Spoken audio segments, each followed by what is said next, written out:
doing? Welcome back to the Lovin Daily, where I take you through the trending stories that everyone in Dubai is talking about.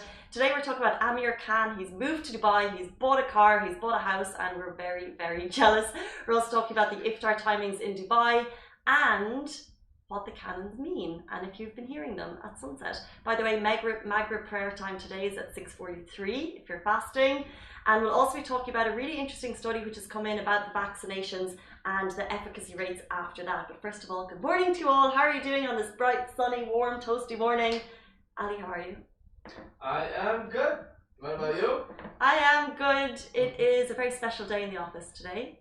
If you've been watching any of our shows, if you watch our Lovin Dubai videos really, really closely, every now and then you'll see someone called Kauthar. And she has been the longest running member of the Lovin Dubai Augustus team. She's been here for 5 years, and today's her birthday. So, Kay, if you're watching, happy birthday. Woo, happy birthday!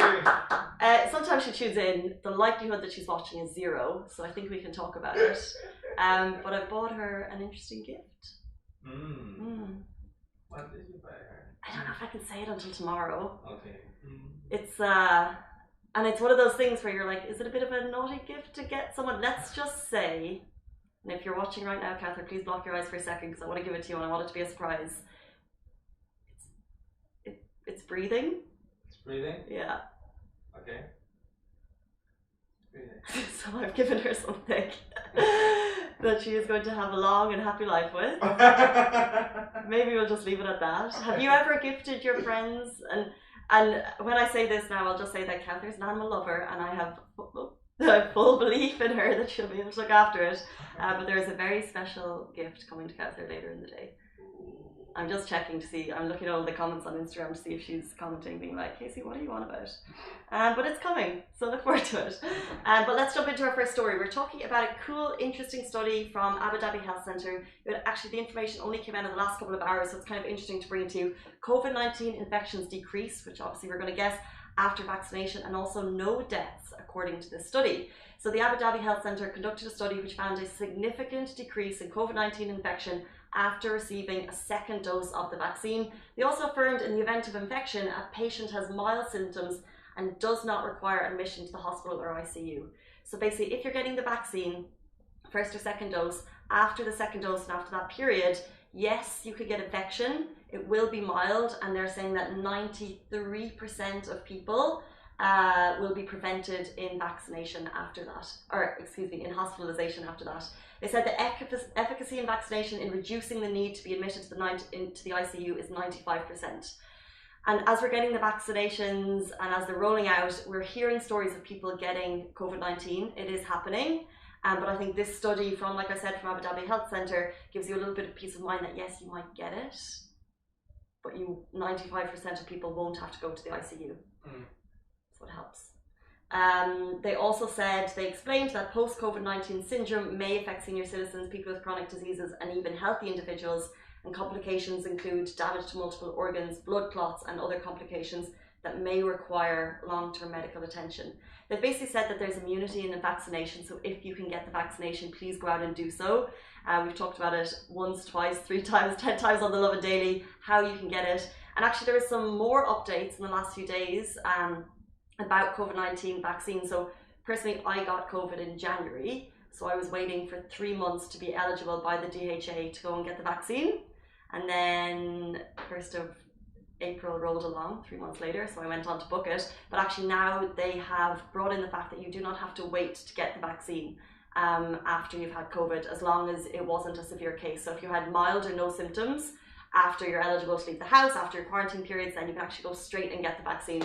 And they're doing everything to get herd immunity in the UAE. We know that all eligible adults in the country will be vaccinated by the end of the year, which is incredible. But, and I will point out, along with the vaccination, you need to remember that they said risk of contracting COVID-19 increases as the virus mutates. We've heard a lot about the virus mutations, especially there's a new Indian virus which people are talking about, and the chances of the virus mutating increase with its spread. Basically, there's also a possibility that the infection may lead to long-term health complications, which we've been through. So health in herd immunity, that's what we're going for. Get the vaccine if you can. I recommend it, DHA Health app. It's also, by the way, really easy to get your MRN health number. I remember logging on initially for my mum and we were finding it tricky to find the Emirates Health number, but now it's super duper easy. All you need is your Emirates ID. They basically just want proof that you're a resident. Why are you looking at me? Ali's like, what? I'll give it a try. Yeah. The DHA help? Yep. Help? Walk in or will you book it? I think I just need to go and walk in. Yeah, because they tried booking it, but yeah, every time it's full. So I tried to book it at the weekend, and the next available appointment is June 20-ish, and that's in a Barsha clinic.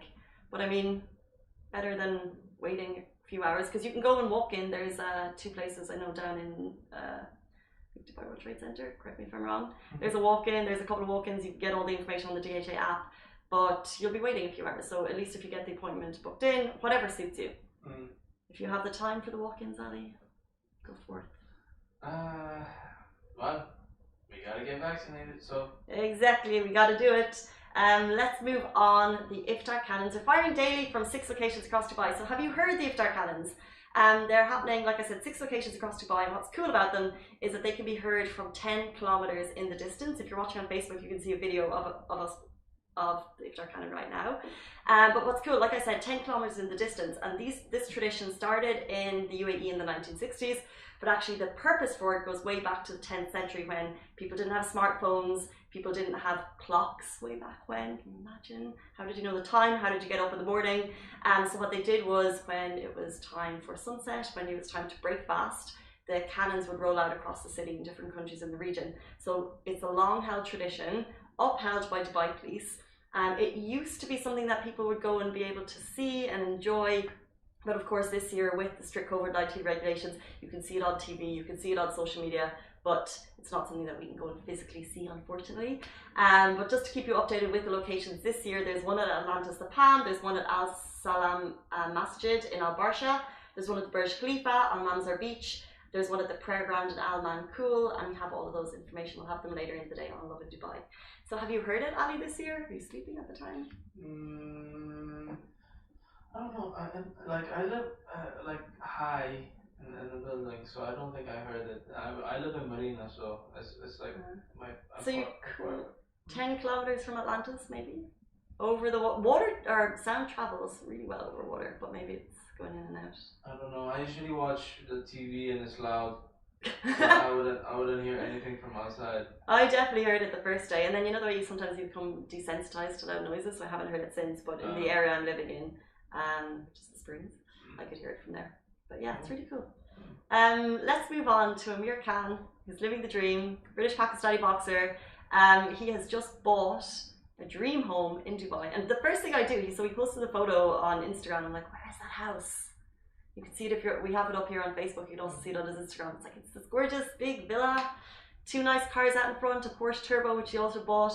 And he basically said on Instagram that he's bought his dream car and holiday home in Dubai for himself and his family. God has been kind. 16 years in the sport, and hard work, dedication pays off. It's always those inspiring words that get you kind of motivated and get up and get out when you see kind of sports stars who've worked hard. 16 years, it's incredible. So along with the dreamy villa in Dubai, which I don't know where it is, work hard and enjoy the rest of your life. He bought a Porsche 911 Turbo, which I'm assuming is a really good Porsche. Yep. Yeah. Amir King Khan, known to his 1.4 million followers on Instagram, 2-time world champion boxer. So he's like peak. You guys know who he is. But it's just interesting because we just see. I wonder if a celebrity moved to another country from wherever, so from anywhere, are they posting about it on their social media going, I've just bought my dream house in Ireland, I'm going to say, or Bahrain, or you know what I mean? And I think there's some nearly pride of people who are able to move here, and like, this is a holiday home, but still he also does training here. We have a photo of him and his family on his way to training here. There's just a pride, and there's people love Dubai, and I think this is him sharing his story about being able to move here and being able to get that dream villa here. Yeah, I don't know, is that just because I like Dubai, because I love Dubai, and I think there's some sense of pride of being able to kind of accomplish something great in this city. But I think there's obviously a lot of buzz around Dubai at the moment, and it's great to see people internationally also singing the good word. It's like Dubai mesmerizes people, you know, when they come. It's our adult Disneyland. Adult Disneyland? Yeah. Kinda. You know, well, yeah. I didn't coin the phrase. I'll tell you that. It's a comment because people. Disneyland for kids is the place that you go. It feels magical. Like if you had all the money in the world, Dubai is a dream. It's got incredible nature. So if you want to take your sports car and go up to Hatta, like you don't do that everywhere. Go out to the desert, have like incredible nights under the stars, luxury shopping, incredible beaches. Has everything you need. We had the Hungry Tourist here, who's an international food blogger recently, and he was just talking about the incredible the foodie scene here has just come on so much in recent years. We have little it's just so international but done in such a beautiful, amazing way. I love Disneyland, absolutely. I agree, totally agree. If I wasn't living here, I would want to be living here. Me too. I want that big villa. I wonder where it is. I don't know. It's just so, because you know the way sometimes you can recognize when it's on the pan. I'll stop with the weird, the weird stalking now. Anyway, guys, that is it for us on the Lovin Daily. Tomorrow morning, we're going to be joined by Chai and Hala, who are two of the Lovin team members. They went off on a dreamy vacation with Air Seychelles. If you've heard about the Air Seychelles deal, and I'm just thinking about it so much, it's going through my mind as Eid quickly approaches. The flights are something around 1,200 return to the Seychelles, and of course they've opened up. You need your COVID test, but you don't have any quarantine on either side, so it's quite an open country to get to. Anyway, Chai and Hala got to go, and they both arrived into the office yesterday with the most incredible tans, and they are so super chill, and we're going to talk to them all about it on the show tomorrow, so stay tuned for that. If you're interested in traveling to the Seychelles, we'll get all the details from them. Guys, that is it for us on the Lovin Daily. We're back with you every single weekday morning, and Tarina's of course here at the weekend. Also Simran, if you're watching, miss you. The studio is quiet, the office is nothing without you. Bye. Dun, dun, dun, dun.